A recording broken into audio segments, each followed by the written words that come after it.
Oi, gente! É a Marie aqui de novo. Bem, estamos caminhando para o final de nosso evento.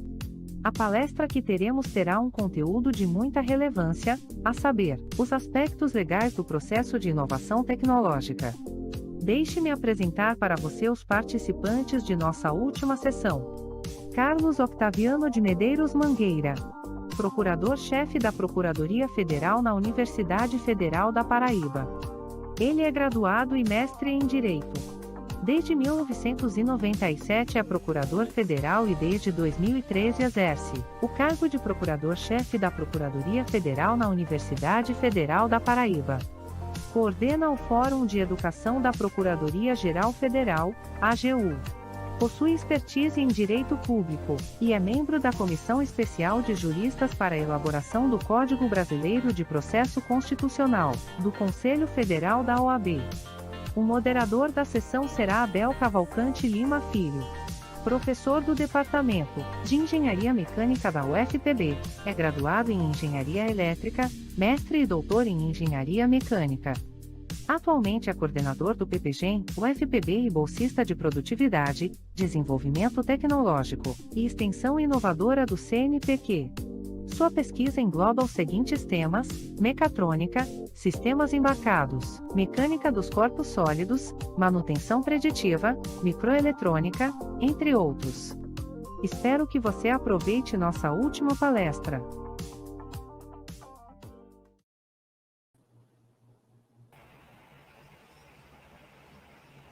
Opa, bom dia a todos.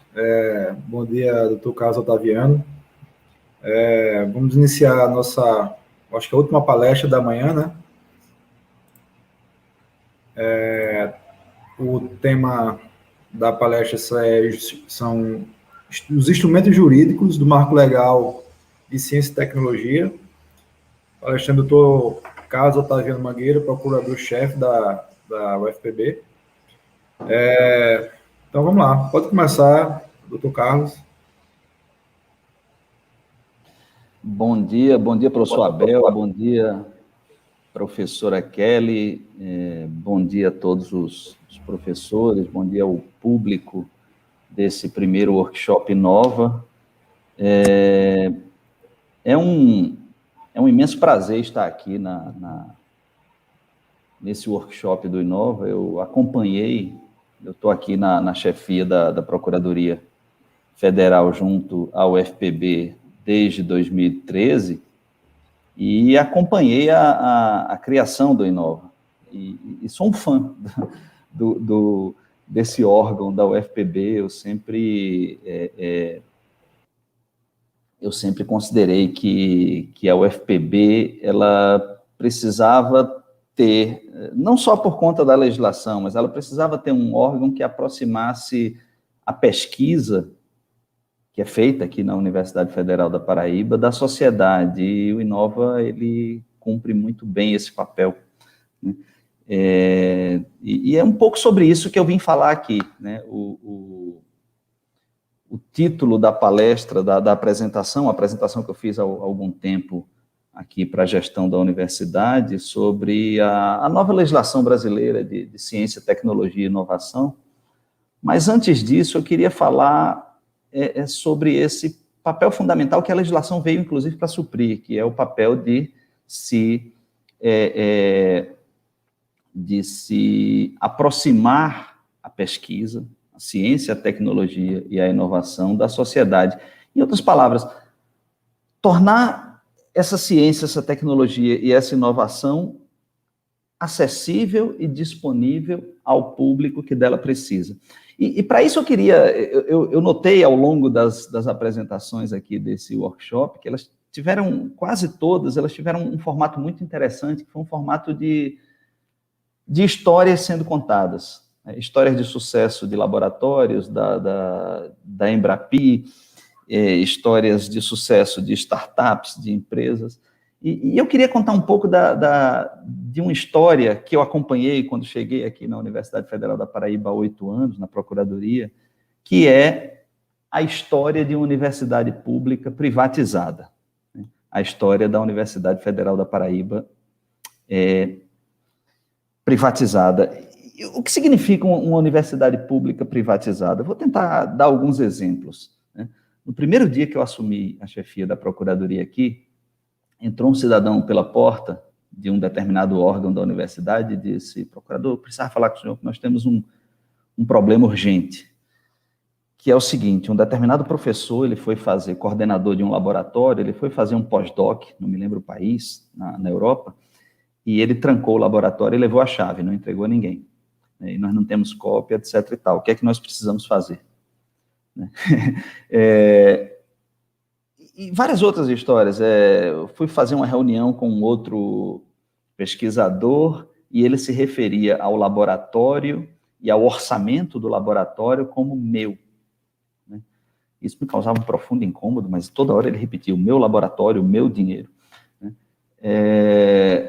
Os processos seletivos, em geral, o concurso público, processos seletivo de pós, o próprio vestibular, né? Quer dizer, o vestibular não, mas o processo seletivo para estagiário, eles tinham etapas, por exemplo, de entrevista, que eram feitas em sala fechada, sem gravação, né? Existiam associações que vendiam projetos usando o nome da universidade, sem que a universidade recebesse nada por isso, né? Enfim, existiam processos de remoção de servidores e de professores, por exemplo, feitos a pedido, sem que houvesse nenhum edital prévio publicado, sem que se desse oportunidade de outras pessoas poderem pleitear aquela mesma movimentação de pessoal. Em suma,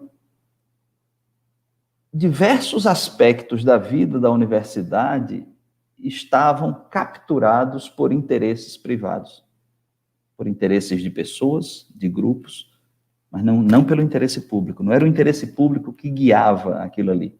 Ainda hoje a gente está vendo isso. A gente está vendo agora uma discussão absurda nos conselhos superiores da universidade sobre uso, né, remunerado de espaços nos campi da universidade. E as pessoas defendem despudoradamente interesses privados, né, contra o interesse público, que a lei deixa muito claro. A lei diz: cobrar pelo uso para investir na infraestrutura da universidade. O interesse público numa democracia, quem diz é o legislador. Então, o interesse público é esse. Qualquer interesse que não seja esse se afasta do interesse público e segue em direção a interesses privados, mas as pessoas defendem isso. Na reitoria, eu já vi isso em alguns centros também, existem banheiros que os servidores trancam, né, e só usam com... Cada um tem uma cópia da chave, ou seja, privatizam até os banheiros públicos, né? Então, existem várias histórias. Poderia passar uma manhã, um dia inteiro contando aqui histórias de como interesses privados capturam a atuação de uma universidade pública, quando, na verdade, a universidade pública deveria significar que ela está disponível ao público. Norberto Bobbio, ele costuma dizer que, na democracia, o poder público tem que estar em público, no sentido de ser transparente, e disponível ao público, no sentido de ser acessível. E as pessoas lá fora não sabem qual é a maioria, não sabem qual é a pesquisa que se faz aqui. Não sabem, e quando eu digo as pessoas lá fora, eu não estou me referindo somente às pessoas físicas, mas também ao mercado, aos setores produtivos que precisam dessas pesquisas, desse conhecimento que é gerado aqui, e que é inegável. Então, é nesse sentido que a legislação brasileira mudou nos últimos anos. A legislação brasileira, ela trouxe caminhos para uma publicização da universidade. E esses caminhos passam pela integração da sociedade, das empresas, das entidades sem fins lucrativos, das pessoas, ao sistema público de ensino, pesquisa e extensão, a simplificação de processos administrativos, de pessoal e financeiros nas ICTs, né? Aqui, quando eu falo de instituição científica e tecnológica, eu vou me referir especificamente ao caso da UFPB, né? E na descentralização do fomento ao desenvolvimento de setores de CTI nos estados e municípios. A legislação brasileira, nos últimos anos, na última década, ela mudou, referente à ciência, tecnologia e inovação, ela mudou radicalmente e convergiu nessas 3 linhas, nessas 3 diretrizes, né? Essa regulação jurídica, ela começou em 2015, com a emenda constitucional número 85, né? E depois veio em 2016 com a lei 13.243, que ficou conhecida como o Marco Legal da Ciência, Tecnologia e Inovação, que mudou radicalmente a lei 10.973, né? 2 anos depois, em 2018, veio o decreto 9283, trazendo uma série de detalhes que não vinham na lei, que não cabem mesmo na lei, né? As leis brasileiras já são imensas, se elas trouxerem todos os detalhes de sua aplicação, elas iriam ficar sem fim, né? E esse conjunto normativo, ele se completa pelos normativos internos das ICTs, né? As resoluções das universidades, as portarias, as instruções de serviços, etc., como nós temos aqui, por exemplo, as resoluções que criaram o Inova e que criaram a política de inovação no âmbito da Universidade Federal da Paraíba, né? Essa emenda constitucional 85, ela trouxe alterações lá no artigo 18, que são alterações naquele capítulo 4 que trata da ciência, tecnologia e inovação. Eu coloquei um texto aí, mas essas alterações, elas basicamente têm duas diretrizes principais. A primeira delas no parágrafo 6º do artigo 218, que diz que o Estado, na execução da ciência, pesquisa, capacitação científica e tecnológica e inovação, estimulará a articulação entre entes, tanto públicos quanto privados, nas diversas esferas de governo. O parágrafo único diz: o Estado estimulará a formação e o fortalecimento da inovação nas empresas, bem como nos demais entes públicos ou privados, a constituição e a manutenção de parques e polos tecnológicos e demais ambientes promotores da inovação, a atuação dos inventores independentes e a criação, absorção, difusão e transferência de tecnologia. E o artigo 219-A diz que a União,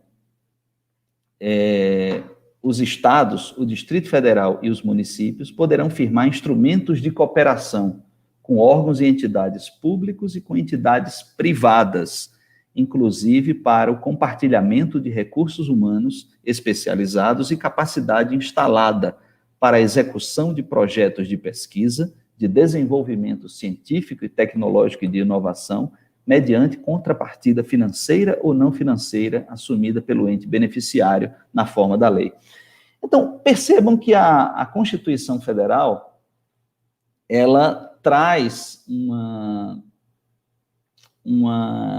diretriz que não pode mais ser ignorada por nenhuma universidade pública, que é aquilo que eu me referia antes, uma aproximação do setor, dos demais setores públicos e do setor privado.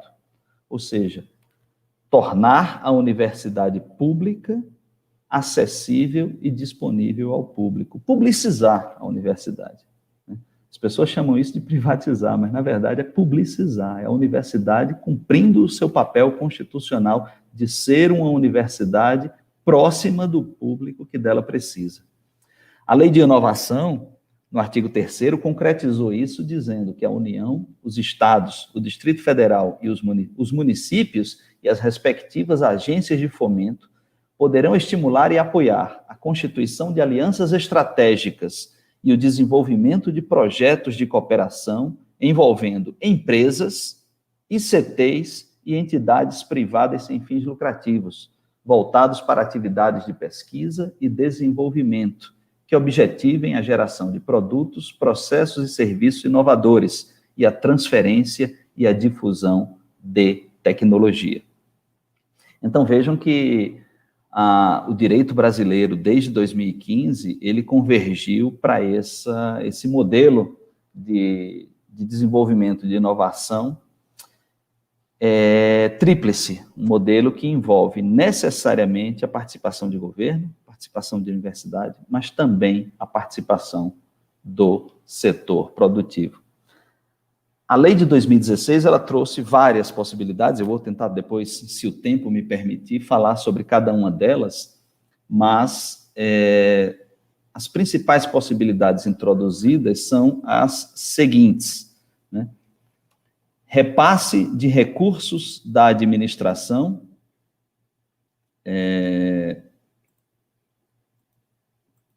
repasse de recursos da administração direta e indireta para as instituições científicas e tecnológicas, ICTs, ou pesquisadores a ela vinculados, por meio de termo de outorga, convênio, contrato ou instrumento jurídico assemelhado. Celebração de contratos ou convênios com previsão de compartilhamento ou permissão de uso de laboratórios, equipamentos, instrumentos, materiais e instalações de ICTs, ou ainda, de permissão de uso de seu capital intelectual em projetos de pesquisa, desenvolvimento e inovação. Celebração de contratos de transferência de tecnologia e de licenciamento para outorga de direito de uso ou de exploração de criação desenvolvida pela ICT. E também para obter o direito de uso ou de exploração de criação protegida de terceiros. Celebração de contratos de cessão de propriedade intelectual, que é o que a Inova faz diuturnamente, né? Celebração de contratos de prestação de serviços técnicos especializados pelas ICTs a instituições públicas ou privadas nas atividades voltadas à inovação e à pesquisa científica e tecnológica no ambiente produtivo, visando, entre outros objetivos, maior competitividade nas empresas. Isso aqui é uma mudança radical de entendimento em relação à legislação anterior, que entendia que a universidade ela não podia vender, vamos falar bem no popular, não podia vender os seus serviços. Ela hoje em dia não só pode, como deve, né? Isso está expressamente estimulado pela Lei 13.243, a partir da mudança trazida pela Emenda Constitucional 85. E os instrumentos jurídicos trazidos por essa legislação, os instrumentos, e aqui eu trouxe, eu fiz um recorte até pelo tempo, né? Eu trouxe os instrumentos de financiamento de pesquisa. É claro que existem alguns outros, não vários, mas alguns outros instrumentos que envolvem operações passivas, como, por exemplo, contrato de encomenda tecnológica à ICT, à universidade. A universidade ela pode receber um contrato de encomenda tecnológica, mas, nesse caso, é alguém contratando a universidade para prestar, digamos assim, um serviço de pesquisa, né, que envolve risco tecnológico. Mas aqui não, aqui são os instrumentos, sobre esses até eu me comprometo, professora Kelly, e ao pessoal da Inova, se houver uma outra oportunidade, a gente pode falar deles, mas aqui eu me preocupei em recortar o assunto para os instrumentos mais usuais de financiamento de pesquisa e de financiamento das atividades da universidade. E eles são o acordo de parceria para PDI, né, aquisição ou contratação de produto, bem ou serviço para PDI, acordo de cooperação internacional para PDI, os termos de outorga que viabilizam as bolsas, auxílios e bônus tecnológicos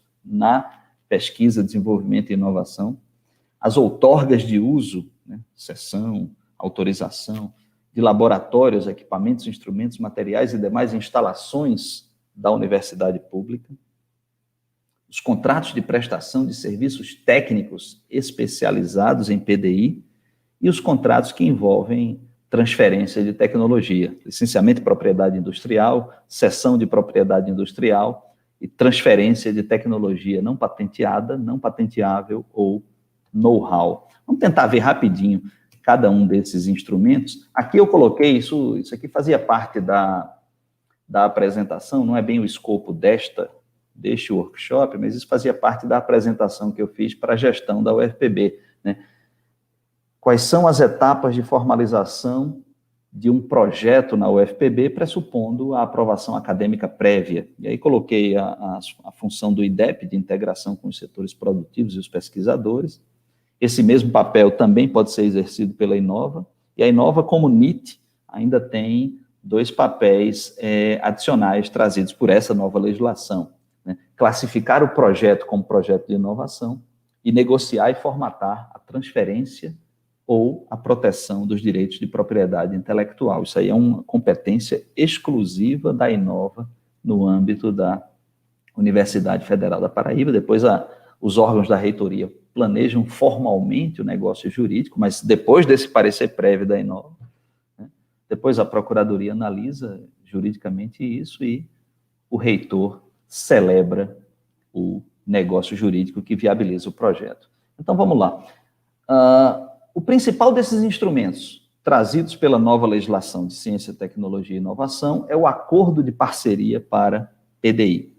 Isso vem no artigo 9º da lei, que diz o seguinte: é facultado a ICT celebrar acordos de parceria com instituições públicas e privadas para a realização de atividades conjuntas de pesquisa científica e tecnológica e de desenvolvimento de tecnologia, produto, serviço ou processo.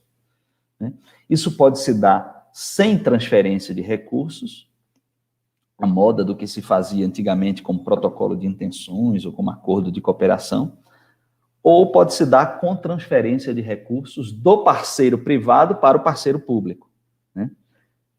E, nesse caso, a gestão administrativa e financeira pode ser direta ou por meio de fundação de apoio, né? Que é o que está expressamente lá no decreto 9283. Então, isso aqui é um instrumento jurídico coringa, digamos assim. Isso é um instrumento jurídico mais usual em todas as instituições federais de ensino brasileiras. Elas envolvem transferência, normalmente, transferência de recursos de um parceiro privado para financiar um determinado projeto, e esse projeto pode ser de pesquisa, pode ser um projeto de inovação, pode ser até um projeto de extensão que tenha esse caráter de tecnologia, né? Essa transferência de recursos, ela pode se dar diretamente para a ICT, no caso de execução direta, ou ela pode se dar para uma fundação de apoio. Eu coloquei aqui no cantinho um desenho significando a fundação de apoio, que funciona como uma espécie de escritório de contabilidade, um escritório de gestão do projeto, de gestão administrativa e financeira do projeto. Então, o projeto ele é executado pela universidade, pela instituição, pela ICT, né, que vai obter os resultados, e aí, por exemplo, claro, resultado em projeto de pesquisa é uma coisa relativa, pesquisa é sempre uma obrigação de meio, é óbvio, mas a obtenção dos resultados nesse sentido, de que aquela pesquisa planejada foi executada, né? Os recursos são transferidos diretamente, podem ser transferidos diretamente para a fundação de apoio, que fica depois obrigada à prestação de contas, e essa fundação de apoio faz para a ICT, no caso para a universidade pública, a gestão administrativa e financeira do projeto. Isso pode se dar, como nessa tela aí, num único instrumento, né? Um instrumento tripartite. Mas isso pode se dar também por meio de dois instrumentos distintos. Né? Um instrumento de financiamento do projeto, e aí esse financiamento do projeto pode vir de entidades públicas ou privadas, né? É por isso que eu botei aí TED, convênio, contrato, doação, etc. Né? E se a instituição quiser a gestão administrativa e financeira desse projeto por uma fundação de apoio, faz, adicionalmente, um contrato de gestão com essa fundação de apoio para fazer para gerir esse projeto financiado externamente. Né? Alguns aspectos relevantes desse acordo de parceria primeiro, não há necessidade de qualquer chamamento público, né? Por uma razão simples, né? É o setor que está financiando a pesquisa. Eu botei até aqui setor privado, mas pode ser um setor público também, por meio de um TED, né? Ou por meio de um convênio, se for Estado ou município. O financiador da pesquisa é que está demandando. Se existe um financiador demandando, não faz sentido a universidade querer buscar uma concorrência onde ela não existe, né? Existe alguém, uma única pessoa, pública ou privada, tendo uma determinada demanda e procurando a universidade para fazer uma determinada pesquisa naquele sentido, né? O decreto, como eu disse, prevê a possibilidade de gestão desses projetos por fundações de apoio, o que é muito, em alguns casos, eu ia dizer que era muito útil, mas em alguns casos é até necessário. Esta semana mesmo nós estávamos vendo aqui um determinado financiamento de projeto que prevê contratação de pessoal via CLT. E aí, isso, para quem conhece o mínimo do mínimo de direito administrativo brasileiro, sabe que na atual circunstância, absolutamente impossível que uma autarquia federal, como a Universidade Federal da Paraíba, contrate pessoal via CLT. Só quem pode fazer isso é a Fundação de Apoio, e por isso esse projeto tem que ser total ou parcialmente gerido pela fundação, né? A lei prevê também a possibilidade de participação de servidores e estudantes, né? Os servidores podem, inclusive, para as atividades de apoio e suporte, e os estudantes não podem para as atividades de apoio e suporte, eles podem para a atividade de pesquisa, né, que digam respeito àquilo que eles estão estudando, obviamente. O acordo de parceria, isso aqui diz respeito diretamente à Inova, né? O acordo de parceria deve sempre, é cláusula obrigatória, deve sempre dispor sobre a titularidade da propriedade intelectual e da participação nos resultados da exploração das criações resultantes da parceria, né? Isso é negociado pelas partes conforme a política de inovação da instituição. O pessoal da Inova é testemunha que nas reuniões eu sempre digo que a universidade ela tem um papel negocial, mesmo sendo uma autarquia federal, mesmo sendo administração pública, ela tem um papel negocial fundamental nesses ajustes, na fase prévia a esses ajustes. Um papel negocial como qualquer ator, como qualquer player do mercado. E é um papel que nunca é muito bem compreendido, porque a gente tem uma cabeça de administração pública lá dos anos 80 do século passado, né? A gente não está ainda, e quando eu digo a gente, é todo mundo, às vezes até eu me pego raciocinando com aqueles estándares da época em que eu estudei direito na graduação. A gente não tem ainda uma cabeça formada para uma administração inserida no mundo dos negócios, uma administração, portanto, com um papel de negociadora, né? E esse é um papel que cada vez mais terá que ser exercido, terá que ser desenvolvido, né? Uma outra característica, se a ICT pública for ceder ao parceiro privado a totalidade dos direitos de propriedade intelectual, o acordo de parceria deverá prever que o parceiro detentor do direito exclusivo de exploração da criação protegida perderá automaticamente esse direito caso não comercialize a criação no prazo e nas condições definidos no acordo, né? Situação em que os direitos de propriedade intelectual revertem para a ICT. Portanto, a cessão total dos direitos de propriedade intelectual ela é sempre uma cessão condicionada. E ela é sempre condicionada a uma exploração. Portanto, isso aqui só se aplica aquelas pesquisas que têm um grau de maturidade maior, que são, digamos assim, que permitem que sejam atingidos produtos como resultado da pesquisa. Pesquisas de menor grau de maturidade, elas não podem ter, por razões óbvias, a cessão total ao parceiro privado dos direitos de propriedade intelectual, porque não será possível prever condições de exploração da criação protegida. Em muitos casos, até, é uma transmissão de conhecimento que não se sabe sequer se vai resultar em uma criação protegida, né? A participação dos resultados da exploração das criações tem restrições no caso de criação cujo objeto interesse a defesa nacional e criação reconhecida por ato do Poder Executivo, ou seja, por decreto, como de relevante interesse público. Isso aqui são situações mais raras, exceto em alguns órgãos, como a Agência Espacial Brasileira, Forças Armadas, etc. A lei ela traz também uma vedação para os parceiros que fazem parte do negócio de segredo industrial, né? O artigo 6º, parágrafo 6º, diz que, celebrado o contrato, dirigentes, criadores ou quaisquer outros servidores, empregados ou prestadores de serviços são obrigados a repassar os conhecimentos e informações necessários à efetivação do negócio. Por uma razão muito simples, o acordo de parceria, ele prevê uma atuação conjunta, é aquilo que a gente entendia no direito administrativo, na legislação anterior, como convênio. O conceito clássico de convênio é o negócio jurídico no qual há interesse comum. Se há interesse comum, não pode haver segredo industrial. Todo mundo que entra no negócio tem que repassar todos os conhecimentos e informações necessários à efetivação do negócio, à efetivação da pesquisa. E também traz uma possibilidade interessante, a lei, a remuneração dos direitos de propriedade intelectual pode se dar sob a forma de participação minoritária da autarquia no capital social das empresas. A empresa pode colocar como como royalty, em vez de pagamento em espécie, pagamentos em bens economicamente mensuráveis, colocar essa remuneração como participação minoritária das instituições, inclusive públicas, no capital social das empresas.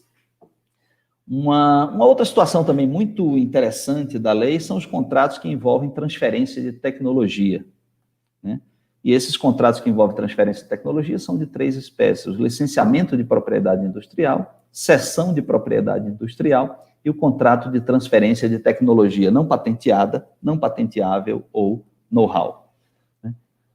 A cessão é a compra e venda, tá? Cessão é quando a administração pública, ela vende uma tecnologia objeto de patente, depositada ou com a patente já concedida, né? A legislação brasileira de proteção de propriedade industrial, ela já garante essa proteção a partir do depósito da patente. Então, por isso que a lei faz essa ressalva em muito boa hora de que essa cessão pode se dar sobre a tecnologia objeto de patente depositada, ainda que não concedida definitivamente. Esse é o contrato de compra e venda, ou seja, em definitivo, se transfere para um determinado parceiro privado somente as invenções e modelos de utilidade patenteáveis. Essa cessão pode ser total ou parcial, gratuita ou onerosa. Ela só pode ser gratuita quando se der ao próprio criador, né? Somente quando se der ao próprio criador e desde que com parecer favorável do respectivo NIT, que no caso da Universidade Federal da Paraíba é o Inova. Se essa cessão se der a terceiro, ela será necessariamente onerosa e deverá ser precedida de ampla publicidade no sítio eletrônico oficial da ICT pública, ou seja, da universidade, na forma estabelecida em sua política de inovação. Então, como eu disse, é um contrato de compra e venda, né? Uma compra e venda do direito de propriedade industrial que pode se dar em relação à exploração de patente, exploração de topografia de circuito integrado, exploração de desenho industrial ou exploração de uso de marca, que são os direitos suscetíveis à proteção de propriedade industrial, de acordo com a legislação brasileira. O licenciamento da propriedade industrial, por sua vez, ele se assemelha, eu disse que a cessão se assemelha a um contrato de compra e venda. O licenciamento se assemelha a um contrato de aluguel. A administração pública, ela permite que, por um determinado tempo, determinada pessoa explore uma patente. Isso pode se dar sem exclusividade ou com exclusividade. Sem exclusividade, esse licenciamento pode se dar diretamente com o interessado, né, sem qualquer necessidade de oferta prévia, de chamada pública prévia para prospecção de potenciais interessados nessa exploração da patente. E pode se dar com exclusividade. Com exclusividade significa a renúncia do direito explorador por parte do licenciador e por terceiros. Ou seja, aquela pessoa a quem se licencia a patente, ela se torna, por um determinado período de tempo, a única detentora do direito de exploração. Essa contratação, ela tem que ser feita após publicação de extrato de oferta tecnológica pela licenciante, ou seja, no caso aqui, pela universidade pública, o que é uma espécie de chamada pública. Se coloca uma oferta tecnológica da patente para prospecção de potenciais interessados, exceto, é o que diz o parágrafo 1º do artigo 6º da lei, se houver desenvolvimento da tecnologia em conjunto com a licenciada. Lembra que eu falei antes do acordo, né, como negócio jurídico no qual há interesses comuns? Portanto, se essa tecnologia for resultante de um acordo de cooperação, esse licenciamento para a exploração da patente ele poderá ser ofertado com exclusividade. E uma terceira modalidade, também trazida pela legislação, é o contrato de transferência de tecnologia não patenteada, não patenteável ou de know-how.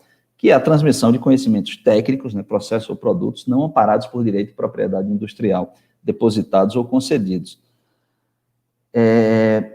Aqui é o seguinte, aqui são contratos, esse tipo de contrato ele está crescendo muito no Brasil nos últimos anos, por duas razões. Muitas vezes envolve a proteção de determinado processo, de determinado know-how, envolve um processo decorrente de uma pesquisa que ainda não atingiu um grau de maturidade capaz de transformá-la em produto patenteável. Então, até coloquei aqui conhecimentos experimentais, enfim, aqueles graus todos de maturidade de uma pesquisa. Então, existem situações nas quais, não são raras, nas quais a pesquisa ela não atinge um grau de maturidade, o resultante da pesquisa não atinge um grau de maturidade suscetível de ser patenteável, razão pela qual a única forma, mas isso gera interesse, né? Muitas vezes, eu não me lembro, eu acho que foi o professor Igor que falou ontem no painel sobre a Embrapi, ele falou uma coisa muito interessante, ele disse que muitas empresas, elas têm interesse nas pesquisas com o menor grau de maturidade justamente para desenvolver o produto a partir dali. E aí, para que ela obtenha esse know-how, será necessário um contrato de transferência de tecnologia não patenteada ou não patenteável, né? Mas muitas vezes esse tipo de contrato, e é por essa razão que esse contrato está crescendo muito, muitas vezes esse tipo de contrato ele é utilizado porque há interesse dos inventores em não patentear. Por uma razão muito simples, a legislação brasileira ela diz que a patente ela torna público aquele conhecimento, aquela tecnologia. E muitas vezes existem interesses de segredo industrial que fazem com que a patente não seja um bom negócio, não seja de interesse da empresa.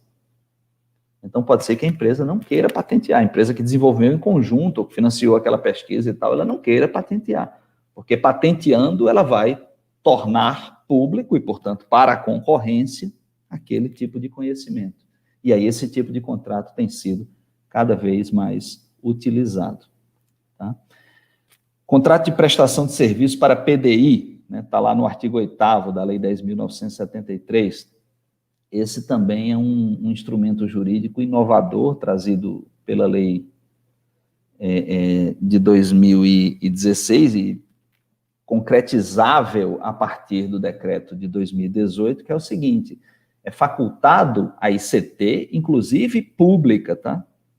É facultado a ICT pública, por exemplo, a Universidade Federal, prestar a instituições públicas ou privadas serviços técnicos especializados compatíveis com os objetivos desta lei, nas atividades voltadas à inovação, à pesquisa científica e tecnológica no ambiente produtivo, visando, entre outros objetivos, a maior competitividade nas empresas, né?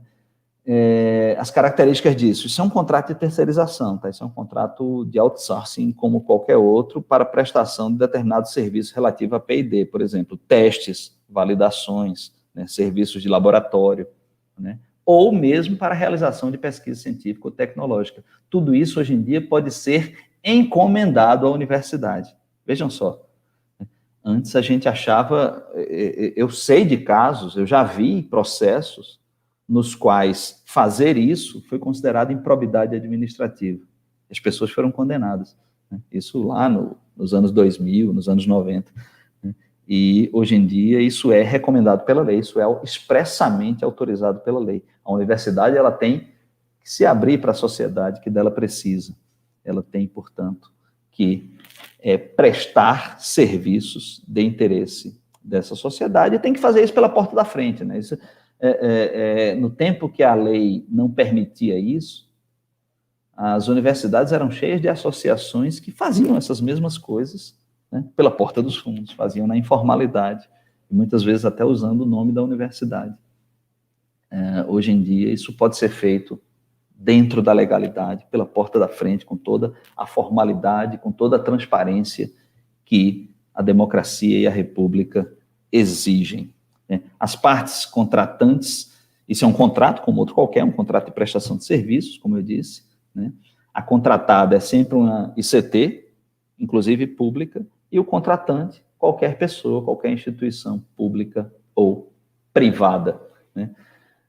Os serviços são as atividades voltadas à inovação e à pesquisa científica, né? Serviços técnicos especializados, compatíveis com os objetivos da Lei de Inovação, conforme declaração do NIT, aqui, precedente a qualquer um desses contratos. A Inova, no caso da Universidade Federal da Paraíba, vai ter que declarar que aquele tipo de serviço é um serviço compatível com a Lei de Inovação.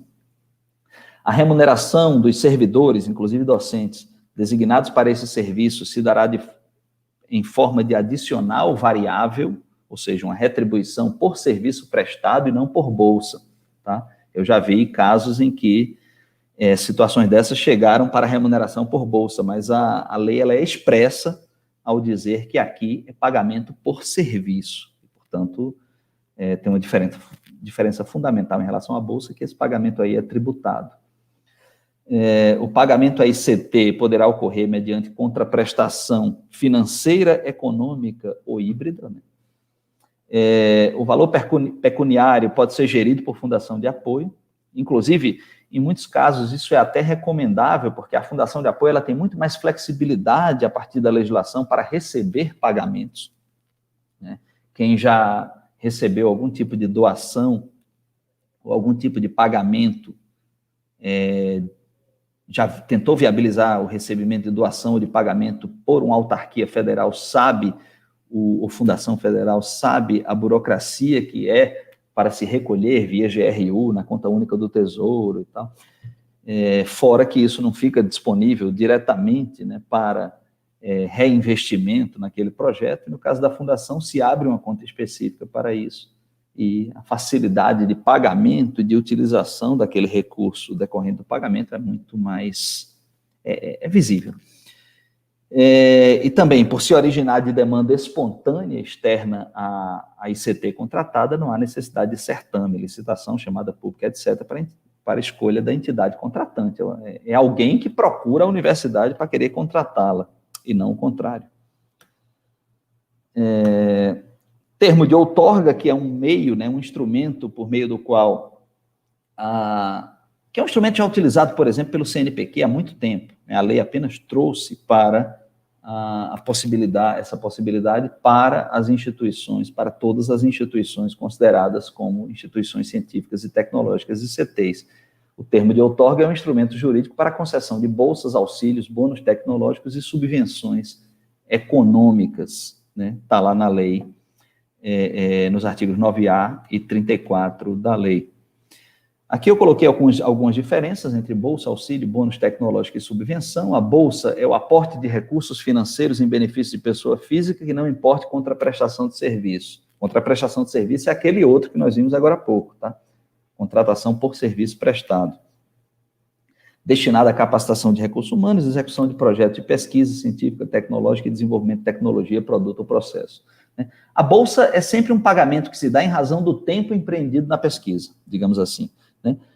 Já o auxílio financeiro é o aporte de recursos financeiros, também em benefício de pessoa física, mas com destinação específica, destinado aos projetos, aos programas e às redes de pesquisa, às ações de divulgação científica e tecnológica, a participação de estudantes pesquisadores em eventos, editoração de revistas ou atividades acadêmicas em programas de pós-graduação estrito sensu. Então, a bolsa, a diferença da bolsa para o auxílio é que a bolsa é um aporte de recursos financeiros somente em razão de o pesquisador despender o seu, enfim, de quem estiver envolvido no projeto, despender o seu tempo na execução daquele projeto. O auxílio financeiro é como se fosse uma verba carimbada.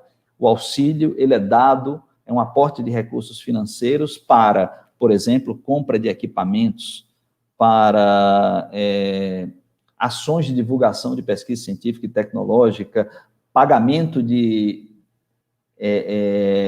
ingressos em eventos científicos, e editoração de revistas e publicações e assim por diante. Ou seja, o auxílio ele sempre vai ter uma destinação específica que já tem que vir no plano de trabalho do projeto que está se negociando, né?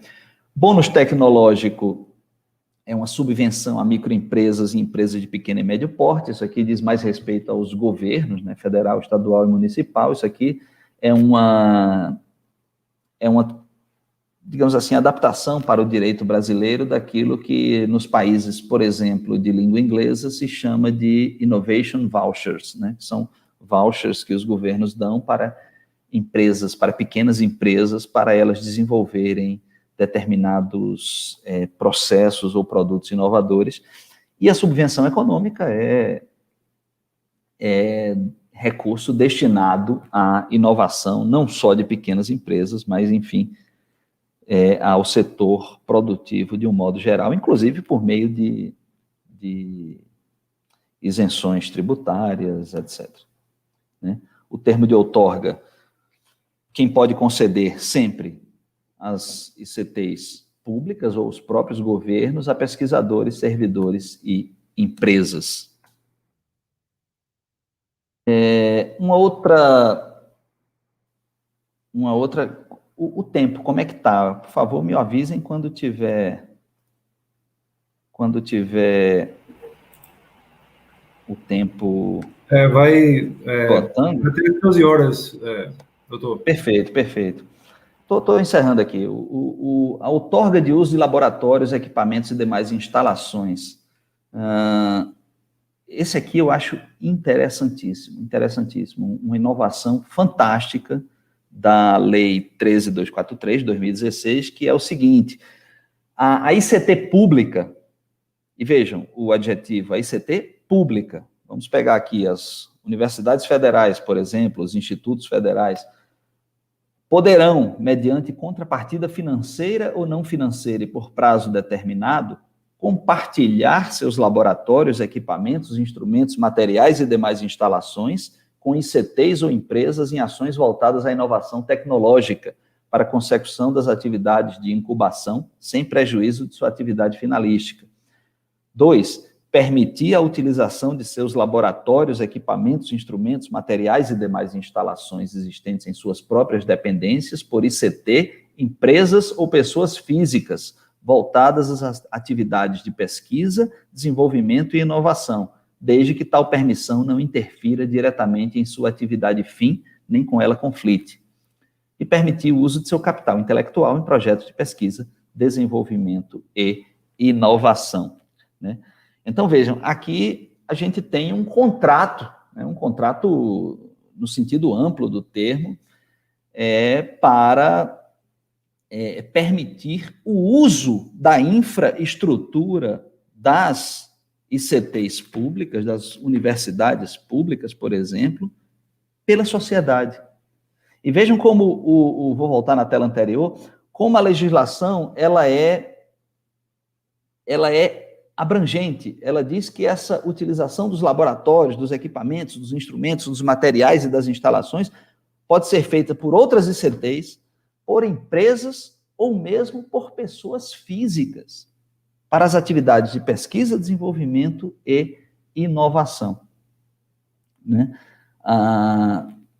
Isso, obviamente, tem que ser previamente analisado pela instituição, porque digamos assim, esse aqui é o estado da arte daquilo que eu comecei a apresentação falando, né? A aproximação da universidade à sociedade. Mas isso não pode interferir na atividade fim da universidade, ou seja, não é nem na atividade fim, na atividade rotineira, cotidiana da universidade. Então, é necessário que, em primeiro lugar, a universidade diga que aquilo tem relevância para aquilo que ela faz, e, em segundo lugar, ela declare que aquilo não vai atrapalhar as suas atividades rotineiras. Isso é uma declaração que eu entendo de competência do NIT, no caso aqui da Universidade Federal da Paraíba, do Inova, mas recomendo que o NIT sempre ouça os centros e os departamentos que estão mais diretamente ligados às atividades que ocorrem naquele laboratório e que, portanto, sabem do dia a dia daquele laboratório e sabem se isso vai ou não interferir no uso normal da atividade daquele laboratório. Por isso que eu disse, isso deverá ser aferido caso a caso. Mas é uma inovação sensacional. Tem também a aquisição de produto para pesquisa e desenvolvimento, que é mais um caso trazido de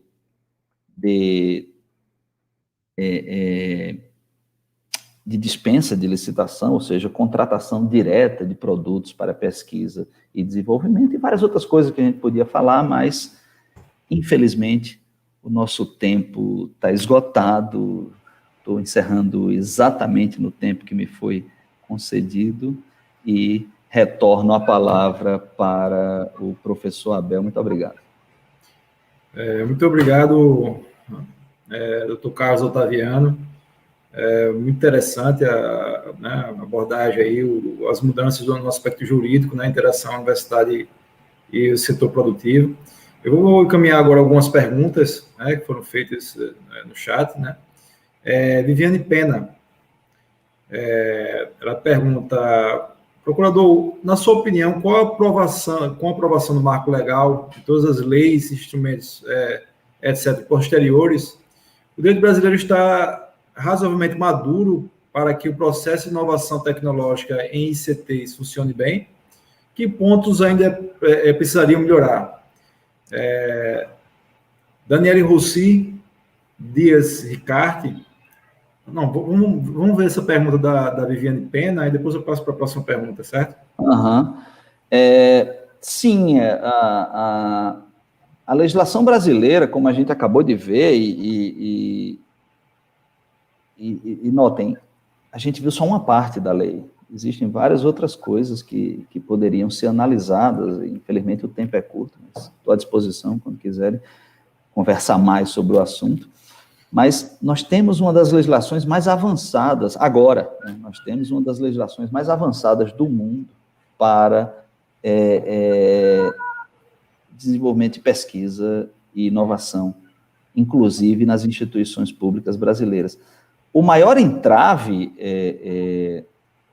Viviane, a meu ver, não é mais da legislação. O maior entrave está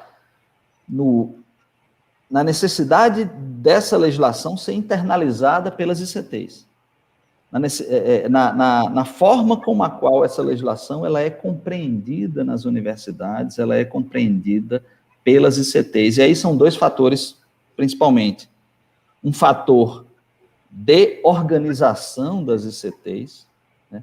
As universidades, elas têm, se você pegar, por exemplo, a organização da Universidade Federal da Paraíba, ela é dos anos 70, do século passado. Existem, claro, a Inova foi criada há pouco tempo, então existem pequenos acréscimos que foram feitos, mas a organização estrutural das autarquias e das fundações públicas, principalmente, ela requer algumas adaptações para o seu funcionamento, digamos assim, para um funcionamento mais eficiente, que elas não têm ainda ou que estão começando a ter, né? E aí é necessário um tempo mesmo para que essa, digamos assim, para que essa coisa se assente bem, essa coisa seja bem internalizada. E o segundo fator me parece ainda mais grave, é um fator cultural, né?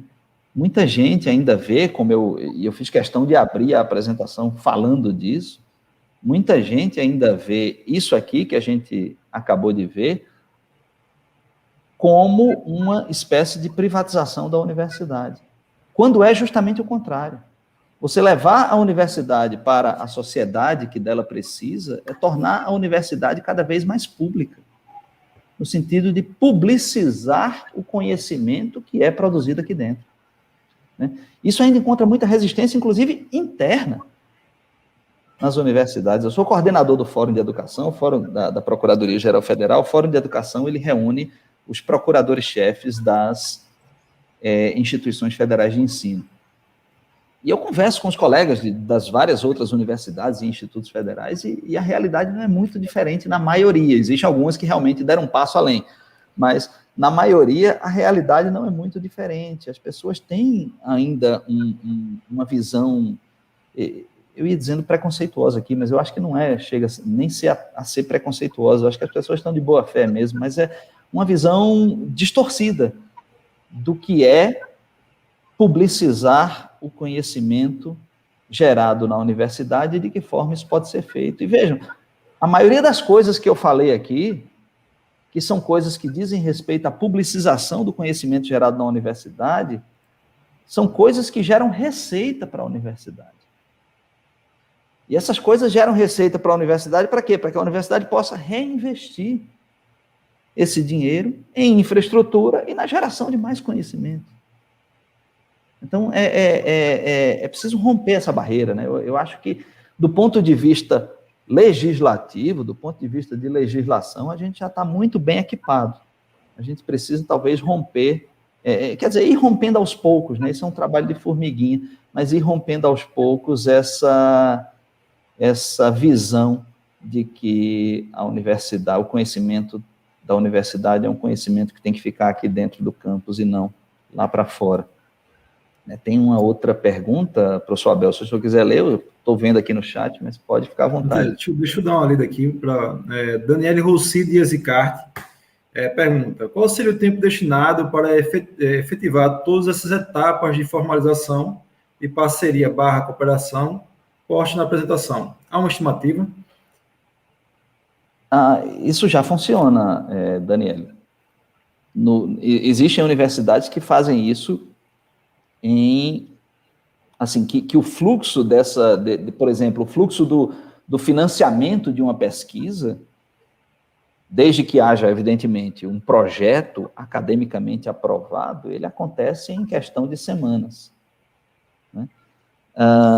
Aqui na Universidade Federal da Paraíba, a gente teve uma história um pouco peculiar, porque a gente teve uma situação de imensa, como eu disse lá atrás, uma situação de confusão entre o que era público e o que era privado, e isso gerou uma reação de órgãos de controle muito grande em relação à Universidade Federal da Paraíba, em relação a algumas outras no Brasil, algumas outras poucas, mas uma reação de órgãos de controle muito grande.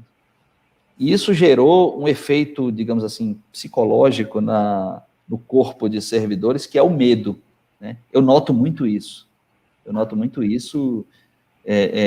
servidores com medo, por exemplo, de fazer um contrato com a fundação de apoio, né? E eu digo lá que contrato com fundação de apoio é a coisa mais maravilhosa que existe, porque você transfere a responsabilidade de gestão administrativa e financeira, que é a parte chata da pesquisa, para um terceiro, e por um preço módico, né? Você vai lá, você vê as despesas operacionais e administrativas de uma fundação de apoio, não é nada do outro mundo, né? E geralmente o financiador concorda com isso já vem lá no plano de trabalho, já vem todo planilhado, o plano de trabalho do financiamento da pesquisa, tudo direitinho, né? Despesas operacionais e administrativas da fundação, etc. e tal. Quando você chega na parte interna, para formalizar aquilo, os servidores têm medo, mas fundação e tal, não sei o quê. E não adianta aí você tem que convencer, né? Um trabalho de convencimento de que a legislação mudou, que hoje em dia existem garantias jurídicas totais em relação a isso, que hoje em dia existe autorização expressa para se fazer isso, e existe inclusive quase um dever constitucional de que se faça esse tipo de financiamento, que se busque esse tipo de financiamento externo à pesquisa e tal. Então, existem esses, digamos assim, esses fatores não jurídicos, mas é possível, e isso depende, portanto, muito das pessoas envolvidas. Mas já houve casos recentes aqui na Universidade Federal da Paraíba que um processo desses de financiamento de pesquisa foi formalizado em 10 dias. Né?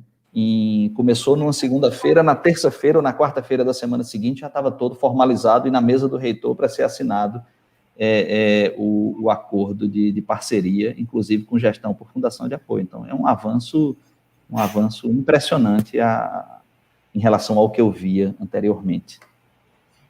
Tranquilo, doutor Carlos. Surgiu uma nova pergunta, Adriana Carla. Uhum.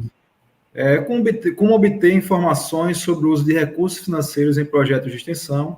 Exemplo, oferecer um curso à comunidade e cobrar mensalidade com retorno financeiro para o UFPB. Bom, eu não sei se eu entendi a pergunta, se diz respeito à informação sobre o uso, ou seja, do que a universidade quer está usando, como ela está usando esse dinheiro, né, ou como a Fundação de Apoio está gerindo esse dinheiro, e quanto a isso, a própria legislação prevê etapas obrigatórias de transparência, por exemplo, todo contrato que é feito de gestão de projeto com Fundação de Apoio tem que ser publicado na internet, tem que estar disponível ao público. Ou eu não sei se a pergunta dizia respeito a como viabilizar isso, né? Como viabilizar isso? Isso pode ser feito tranquilamente por aqueles instrumentos a que eu me referi no começo. Isso pode ser feito por um acordo de cooperação, isso pode ser feito por uma gestão administrativa e financeira por fundação de apoio, como eu disse, inclusive para projetos de extensão, né? Projeto de extensão, durante muito tempo, a Universidade Federal da Paraíba, e eu falo aqui do que eu conheço, a Universidade Federal da Paraíba, durante muito tempo, ela tratou o projeto de extensão como se fosse uma coisa não financiável externamente, ou financiável externamente na informalidade. Um dia desse eu vi um projeto de extensão anunciando um determinado recebimento de doações, não sei o quê, e colocando o Pix da conta pessoal do professor. Aí eu tive que ligar para a pró-reitora e dizer, pelo amor de Deus, tire isso, que isso dá um problema danado no Ministério Público. Mas é possível, como eu disse, fazer isso pela porta da frente, é possível fazer isso com gestão de fundação de apoio, com a conta específica e o Pix daquela conta. Pois não, professor Abel? Eu tenho uma pergunta, também baseada nessa pergunta que foi feita, com relação a qual seria o procedimento para um laboratório poder receber pagamento para análise de amostras. Porque é o seguinte, a questão do convênio estabelecido para projetos de desenvolvimento e pesquisa, né, eles já são bastante consolidados dentro da instituição. Ou seja, tem uma empresa interessada, existe determinado laboratório da instituição capaz de desenvolver aquele projeto, os dois entram em acordo, o projeto é aprovado pela UFPB e tem a interveniente, né, que é a fundação que gere os recursos. No caso de laboratórios que querem prestar serviço à sociedade, ou até mesmo, sei lá, um laboratório especializado em um desenvolvimento de software, que quer vender esse software para determinadas empresas. Como isso pode ser feito do ponto de vista legal? Do mesmo jeito, professor Abel. Se faz o projeto, se submete esse projeto ao NIT, né? Só que esse projeto ele vai ter uma única diferença em relação àqueles tradicionais de acordo de parceria, que ele não vai vir desde a saída, desde a origem, com o financiamento. Porque o que é que a gente está acostumado, como o senhor bem disse? Uma determinada empresa procura, por exemplo, lá o programa de pós-graduação, no qual o senhor era ou é coordenador, não sei, mas enfim, procura lá o programa de pós-graduação, faz o projeto, ele está interessado no desenvolvimento de uma determinada pesquisa e ele quer financiar aquilo. E aí se faz esse projeto e esse projeto vai ser gerido por uma fundação de apoio. O financiamento já vem desde a origem, né? A única diferença para esse caso que o senhor falou é que o financiamento ele vai vir depois. Há uma perspectiva de financiamento com a venda daquele serviço para determinadas pessoas privadas. E aí isso é gerido pela Fundação de Apoio, porque, como eu disse, a Fundação de Apoio ela tem muito mais facilidade para receber esses pagamentos fora da conta única do Tesouro. Mas o procedimento é rigorosamente o mesmo. Só muda essa parte do financiamento que vem a posteriori e não anterior. Tranquilo, professor. Doutor Carlos, eu vou passar. A próxima pergunta é da Mônica Carvalho. Sabe-se, por exemplo, que em CTs de ponta, Europa, por exemplo, o percentual de investimento feito por empresas privadas é bastante considerável. Na sua visão, como a legislação atual poderia ser aperfeiçoada para permitir uma abertura maior das ICTs brasileiras para a captação de investimentos? Mônica, eu acho que não precisa ser aperfeiçoada. Eu acho que a legislação brasileira é excelente. O que ela precisa ser é executada. O que precisa... Talvez precise. Sabe o que é necessário, Mônica?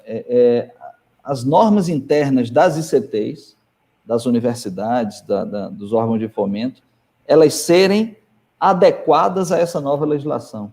como eu disse, essa é uma legislação que, em termos jurídicos, é recentíssima, né? A lei é de 2016, a emenda constitucional é de 2015, a lei é de 2016, o decreto é de 2018. Isso, em termos jurídicos, é ontem, né?